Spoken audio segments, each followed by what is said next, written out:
때 천주교에서 저희 어머니와 그다음에 두 동생과 함께 영세를 받았습니다. 새벽 미사까지 나가시던 어머니는 아버지의 반대로 다니지 않았지만 저는 주일이면 계속해서 성당을 찾아다녔는데요.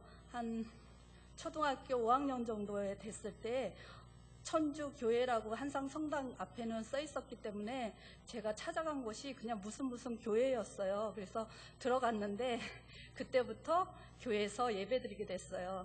그 어린 나이였지만 천주교식 예배와 미사와 개신교의 미사가 굉장히 예배가 굉장히 달랐을 텐데 저한테는 아무런 거북함이 없이 그냥 그 교회에 잘 적응하고 예배를 드리게 됐어요. 그게 바로 하나님의 인도하심과 은혜였던 것 같아요. 그리고 중학교 3학년 정도 되니까 저희 아버지가 가치관이 형성되는 나이에 계속 교회를 다니면 예수쟁이가 된다고 교회를 못 다니게 하는 거예요. 그래서 저는 아버지의 그 말씀에 어길 수도 없고 그래서 아침에 일찍 공부하러 간다고 그러고 새벽 예배를 다녔고 그 다음에 주일에는 토요일 덧소실에 간다고 하고 주일 예배를 드리고 교회에서 하루 종일 살았어요. 그런 생활을 하다가 고3 시험 보기 며칠 전에 제가 급성 맹장 수술로 수술을 하게 되었는데 그때 이렇게 신방 오는 친구들 때문에 제가 그만 들통이 나고 말았어요. 그런데다가 또 그때도 대학 입시에 실패를 했고 또 한 번에 더 실패를 해가지고 그런 대학 입시 실패로 인해서 아버지가 교회를 못 다니게 할까봐 열심히 기도해가지고 기도의 그 응답으로 제가 영어도 못하는 미국으로 오게 되었어요. 미국에 처음에 왔을 때는 돈을 버는 재미가 너무 재밌어가지고 일해서 돈을 버니까 너무 재밌어가지고 그냥 그렇게 지내다가 일을 하면서 공부를 하니까 너무 힘들고 또 무슨 크리스마스고 무슨 명절이 되면은 다 친구들은 자기 집으로 돌아가는데 저는 혼자 있으면서 굉장히 외로웠어요.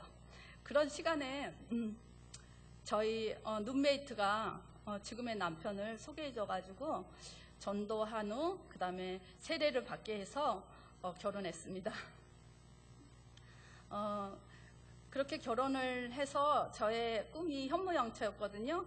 그래서 현모양처를 잘 할 줄 알았어요. 그런데 저는 일도 너무 좋아했어요. 그래서 매일 결혼을 하고서도 매일 늦게 오고 저희 남편은 저를 기다리면서 음식을 준비해놓고 저녁을 준비해놓고 저를 기다리고 있었는데 저는 같이 맞벌이 하자고 돈 벌자고 했으니까 그 정도는 참아줘야 된다고 생각하고 늦게 가서도 떵떵거리고 그러면서 자꾸 이렇게 싸움이 됐었는데 저희 남편이 어느 날은 그러더라고요. 부부가 결혼을 하면 부부가 약속하지 않은 약속이 있대요. 그게 바로 저녁을 같이 먹는 거래요.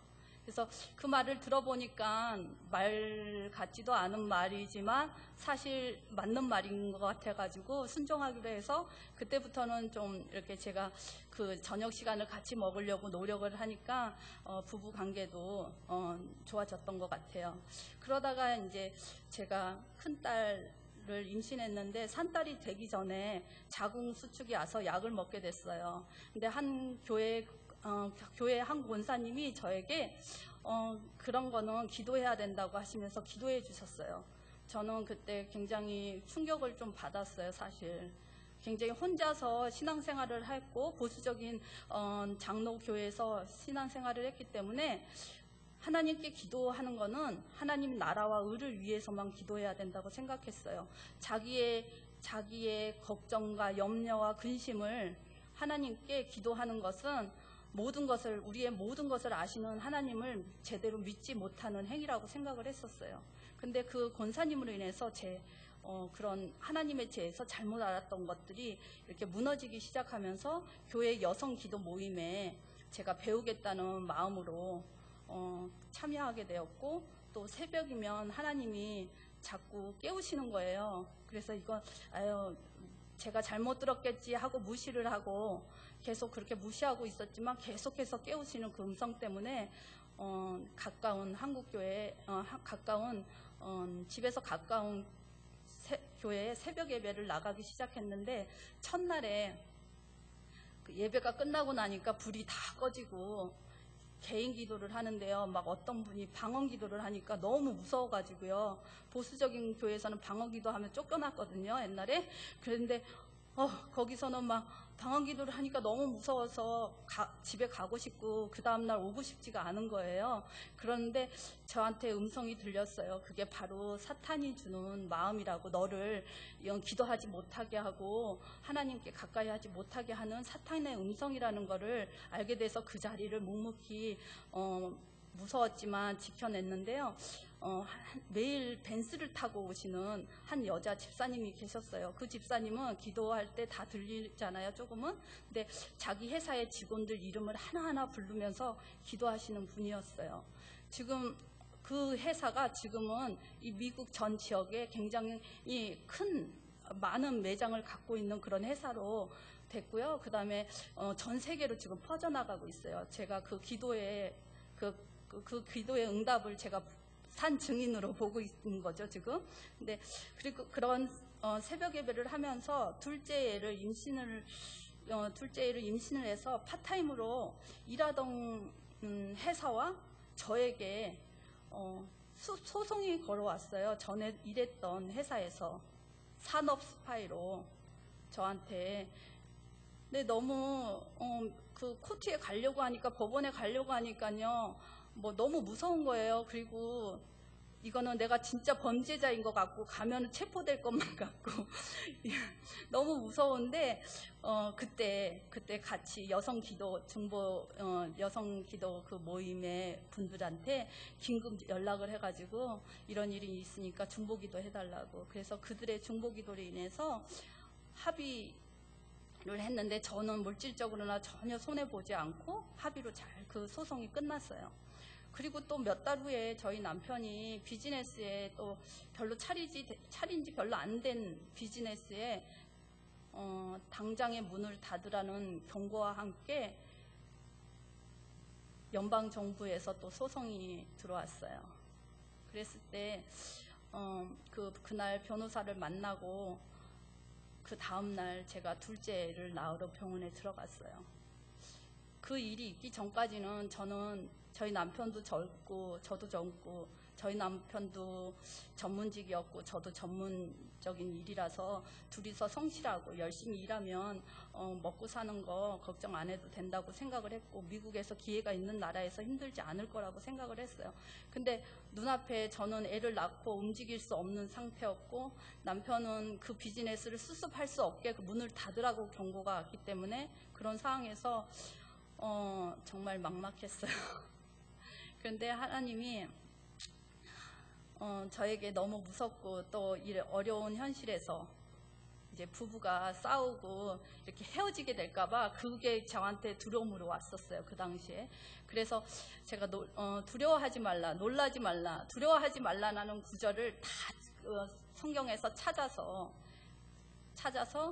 벽에, 저희 눈높이 벽에, 그리고 문에 영어와 한글로 다 이렇게 붙여놨어요. 그리고 또 그 중보기도 팀들에게 연락을 해서 기도를 부탁했죠.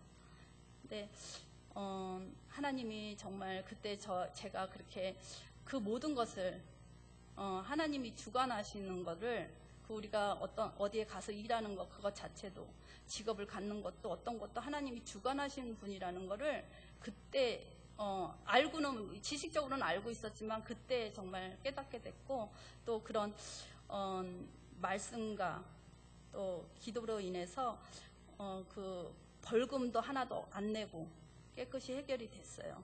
대신 이제 조금의 빚이 이제 몇 달 동안 일을 못하니까 이렇게 크레딧 카드 빚으로 좀 쓰게 되잖아요. 그러니까 빚이 이제 생겼는데, 제가 어렸을 때부터 혼자 신앙생활을 했지만 보수적인 곳이라서 11조를 빼놓지 않고 하는 편이었어요, 그때까지. 근데 그때 딱 그 빚을 지니까 제가 하나님한테, 정말 지금은 너무 부끄러운 고백인데요, 하나님한테 그랬어요. 이 빚을 다 갚기 전까지는 제가 11조를 낼 수가 없다고. 그러고 그러고 이제 지내면서 죄책감도 항상 이렇게 11조에 이렇게 본문이나 무슨 뭐를 보면은 죄책감도 느끼고 뭐 이러고 그러기도 했는데요. 몇 년 전에, 한 5년 정도 전인 것 같아요. 몇 년 전에 저희 남편이 또 회사를 다니다가 그 뒤로 비즈니스를 크로즈하고 회사를 다니다가 또 레이오프를 당했어요. 그래서 그 비즈니스를 문 닫을 때와 이번하고는 하나님이 다른 교훈을 주신 것 같았어요. 그런데 그때면서 정말 저한테 어쩔 수 없어서 전에는 게으른 사람, 성실하지 못한 사람이 짭이 없다고 생각을 했어요. 그리고 가난한 사람도 조금 그렇다고 생각을 했어요. 근데 그때 우리가 원하지 않아도 잡이 잘릴 수 있다는 것을 그때 이제 몸으로 느낀 거죠. 그러면서 정말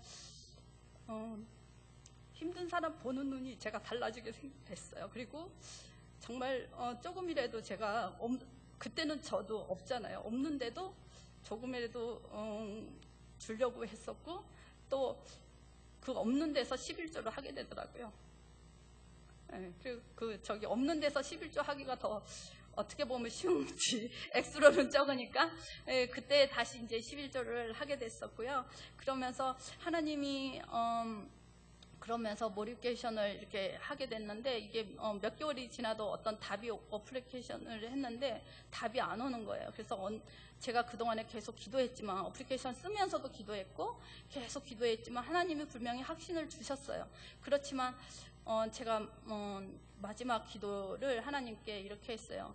하나님이 그 집을 가져가시더라도 저희 가족에게 더 좋은 집을 준비해 놓으셨으리라고 믿습니다. 그렇지만 제가 기도하는 거 알고 하나님을 믿고 하나님 믿는 사람이 기도한 것들을 알고 보고 있는 사람이 많습니다. 하나님이 저는 더 좋은 집, 더 좋은 집으로 준비해 놓으실 거 알지만 그렇지만 이 집으로 계속 있게 다른 사람들이 저 기도를 들어주셨다. 그리고 그런 살아계신 하나님이라는 것을 알리고 싶다고 그렇게 기도를 했는데 그날 오후에 편지가 왔어요. 그게 됐다고. 그래서 빚이 우리가 집회머니 빚이잖아요. 사실 빚의 그 이자가 굉장히 많았었던 거가 1%로 줄인 그런 좋은 프로그램에 들어가가지고 냈던 거에 반만 내도 되는 페이먼이 됐어요. 그러고 그게 제가 그날 그동안에 했던 그 기도의 응답인 줄 알았거든요. 근데 그게 아니고 저도 모르게 한 기도가 있었어요. 하나님, 우리 가정이 빚에 너무 많은 빚, 그리고 너무 많은 그 이자, 빚에 대한 이자를 청산해달라고 저도 모르게 기도한 적이 있었어요. 그러니까 그 기도를 하나님은 들어주시고 제가 원하지 않는 남편의 레이오프를 당하지 않았으면 너무 많은 페이먼이에도 우리 한국 사람들은 저도 그렇고 그거를 다 못 먹더라도 집페이먼을 막 내는 거예요. 저도 좀 그런 주연머리였는데요. 집페이먼을 정말로 빚을 지면서도 집페이먼을 내는 그런 상황이었는데 하나님은 남편의 직장을 잃게 함으로 인해서 그게 더 빚도 줄이고 또 그 이자도 줄이는 그런 일을 그렇게 기도 응답을 해주셨습니다. 그리고 저희의 삶에 있어서 터닝 포인트가 된 간증 집회가 있었어요. 두 분이 있었는데요. 한 분은 김충근 장로님이었어요. 김충근 장로님은 간증하실 때 한 10몇 장이 넘는 회개를 쓰셨다고 그러더라고요. 회개한 것들을. 근데 저의 삶에서 이렇게 보니까 저는 회개한 적이 없는 거예요. 회개를 제대로 앉아서 잠깐 이렇게 교회에서 회개하라니까 아니면은 그러니까 잠깐 하는 건 있어도 그렇게 이렇게 그분처럼 이렇게 나열해 놓고 회개한 적이 없었어요. 그래서 그거와 또 그분은 성경 말씀에서 아침에 하루 일과를 계획하신대요. 그런데 저는 그런 적이 없었어요. 성경은 성경 말씀이고 저의 삶은 제가 아침마다 계획하고 그런 성경과 생활이 다른 삶을 살고 있었던 것을 발견하게 되면서 도전을 받았어요. 그 도전을 받고 보니까 그 교회에는 성경 공부도 없어요. 그래서 이 교회를 그 도전을 받으니까 그 교회에 더 이상 있을 수가 없더라고요. 그래서 또 그때 때 맞춰서 하나님이 이사를 할 수 있게, 집을 살 수 있게 해주셔가지고 그때 집을 벨리 쪽으로 사가지고 이사를 가면서 그거를 이유로 해가지고 교회를 ANC 온누리교회로 나가게 되었습니다. 그 온누리교회에서 처음에 생명의 삶을 다 이렇게 하더라고요. 큐티를 하는 거였는데 저는 그때 큐티를 모르니까 그냥 생명의 삶 그 책을 그냥 매일 읽었어요. 사가지고. 그리고 1:1 제자훈련, 그 다음에 전도교실, 그리고 다락방 예배, 그런 걸로 저는 양육받기 시작했어요. 그러다가 저희 남편의 회사 직장을 옮기는 바람에 이 렌초코카몬가로 이사하게 됐어요. 그러면서도 계속 여기서 1시간 정도 걸리지만 그 ANC에서 계속 잘 이렇게 양육을 받고 있었기 때문에 그쪽으로 다니면서 BDTS 훈련을 받으면서 그 큐티를 하게 됐어요. 큐티는 말씀을 통해서 하나님을 만나는 시간을 갖는 거라는 걸 아시죠? 그래서 그런 말씀 묵상을 깊게 할 수 있는 그런 훈련을 받게 되면서 누가복음 말씀에서 그 죄 없으신 하나님의 아들 예수 그리스도께서 세례 요한한테 세례를 받으시는 그것을 보고 제가 입교를 결심했어요. 그래서 그 ANC 온누리교회 유진석 목사님께 입교를 받고 또 중보기도 훈련으로 하나님을 더 알아가기 시작했고 개인적으로 만나기 시작했어요. 그러면서 또 그 교회 ANC 교회에 김용일 선교사님의 간증 집회가 있었어요. 그분이 하루 그냥 주일날 해주셨는데 그분의 간증에서 선교사인 아들이 선교지에서 콜레라에 걸려서 죽게 되었다는 소식을 받았어요. 그 소식을 받고 문을 걸어 잠그고 이 선교사님이 하나님, 그럴 수가 없습니다. 내 아들을 데려가실 수 없습니다. 내 아들을 데려갈 바에는 저를 데려가 주세요. 그러고 기도하셨어요. 근데 제가 그렇게 따지듯이 기도하신 거죠. 근데 제가 그때 큰딸 저희 유니스가 물에 빠져 죽을 뻔했을 때가 기억이 났어요. 제가 그때를 기억하면서 저는 그때 물에 빠져 죽을 뻔했을 때 저는 하나님이 데려갈 때가 됐으니까 데려가신다, 그렇게 생각을 했어요. 너무 기가 막히죠. 그러면서 제가 이 선교사님의 말씀을 간증을 듣고 나니까 너무 사랑이 없는 무정한, 자녀도 사랑할 수 없는 그런 사랑이 없는 사람인 것을 하나님께 고백하게 됐어요. 그리고 그 선교사님 간증에서는 그렇게 고백했을 때, 나를 데려가 달라고 고백했을 때 하나님은 그 얘기를 하셨대요. 나는 그 아들을 너희의 죄 때문에 너희를 위해서 내어놓으셨다고. 내가 대신 죽고 싶은데 너희 때문에 그 아들 예수를 내가 너희한테 내어놓았다고 그 말씀을 하셨다. 근데 저는 그 말씀을 들으면서 내가 자녀 사랑하는 사랑도 없었고 또 하나님께 그때 제가 고백하기를 하나님 아버지의 그 아버지의 마음의 그 사랑을 저는 모르겠어요. 저는 그걸 알고 싶어요. 하나님의 그 사랑의 마음을 알고 싶어요. 그 사랑을 알고 싶어요 라고 고백하면서 기도했어요. 그렇게 기도하면서 또 저의 삶에서 저의 기대에 미치지 않는 저희 남편을 위해서 제가 하나님께 항상 이렇게 불평불만으로 기도한 게 참 많았어요. 그러면서 기도하면서 기도했을 때 하나님은 항상 너가 기다려야 된다고 그러고 너가 참아라고 저한테 항상 말씀하시는 것 같았어요. 그래서 저는 싫다고 하나님한테 이렇게 남편 기도하는 것도 싫다고 그러면서도 기도도 끊은 적도 있었지만 제가 마지막에 또 하나님께 또 기도했을 때 너무너무 믿고 싫다고 남편이 그렇게 기도했을 때 하나님은 너가 싫어하는 그 사람, 미워하는 그 사람, 내가 내 아들을 십자가에 죽이면서 사랑한 아들이다 이렇게 말씀하셨어요.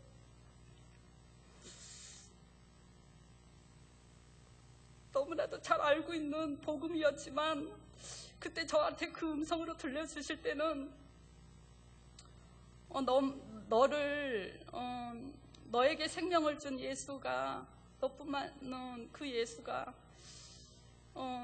핏값으로 산 아들이라는 거를 저희 남편이 다시 저한테 되새겨주면서 제가 그 이후로부터는 정말 남편이 그냥 미워할 수 있는 남편이 아니었어요.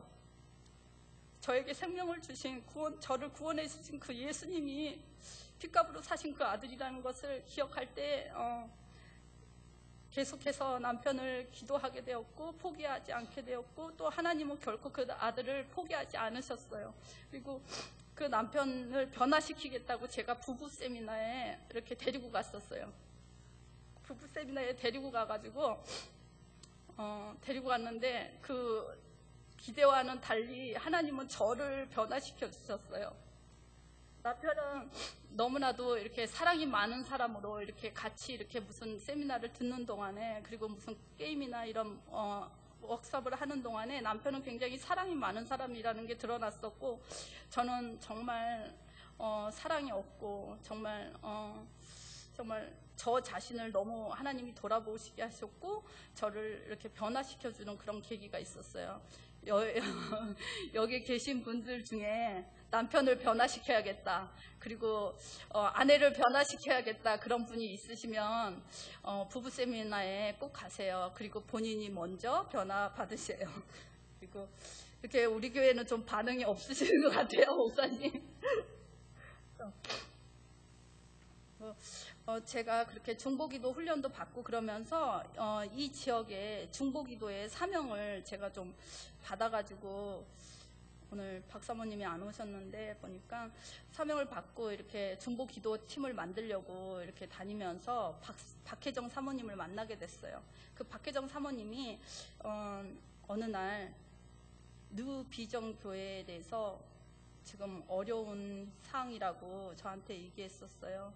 근데 그날 애들 나이들 때문에 서로 교회에 대해서 기도를 못하고 헤어졌었는데요. 헤어지고 저는 제 아이를 운동하는 데 데려다주고 저도 운동하고 있었어요. 근데 하나님이 저에게 알지도 못하는 뉴비전 교회를 기도하게 하셨어요.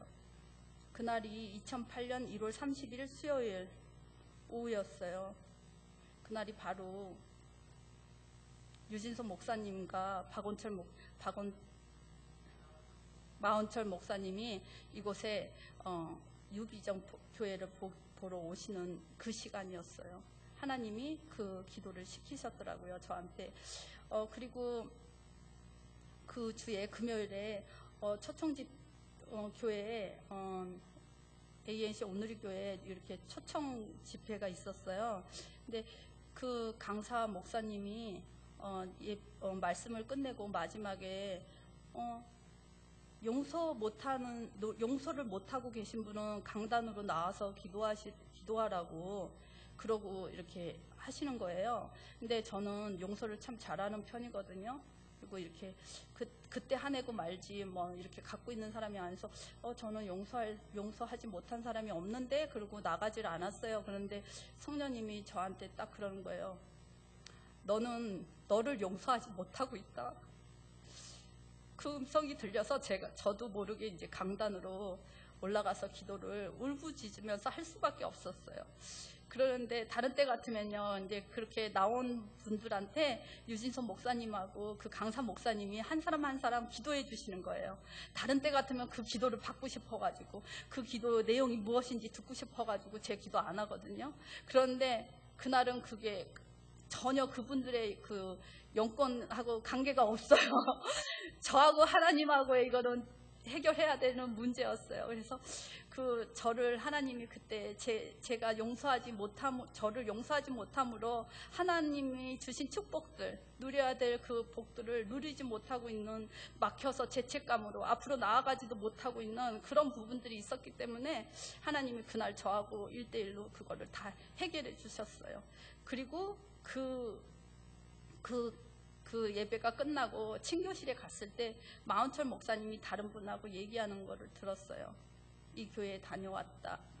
그 목사님은, 그때 목사님은 교회 이름도 모르셨어요. 근데 이렇게 제가 들어보니까 이 교회구나. 이제 제가 오늘 며칠 전에 내가 기도한 교회구나. 그걸 알게 됐었고, 그 다음에 마운철 목사님이 토요일 날 내일 새벽 예배 때 예배 끝나고 장로님들이 모여서 회의를 한대요. 그래서 하나님이 나한테 이 교회에 대해서 내일 새벽까지 기도하라고 그러시는구나, 계속 기도하라고 그러시는구나. 그리고 그 기도를 계속 했었고요. 그 새벽까지 새벽에 기도를 하나님이 시키셔서 그 기도를 하게 됐을 때 정말 저만 제가 하나님이 시키신 기도지만 저는 그 기도 응답을 보았잖아요. 그 이후로 ANC 캠퍼스가 뉴비전 교회가 ANC 캠퍼스 교회가 됐어요. 저는 이렇게 ANC 온누리교회에서 이렇게 훈련을 받으면서 하나님한테 제가 서운한 게 있었어요.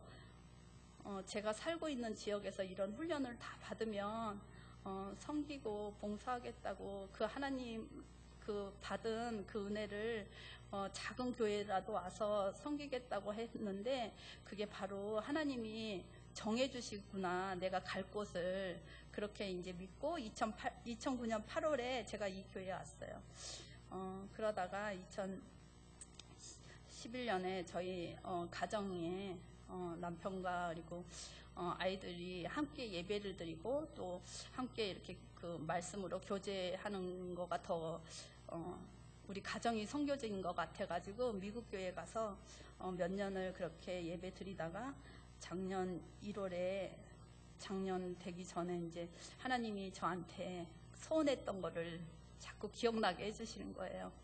그래서 작은 교회를 다른 데 찾아볼래도 이곳에 마음이 있잖아요, 제가.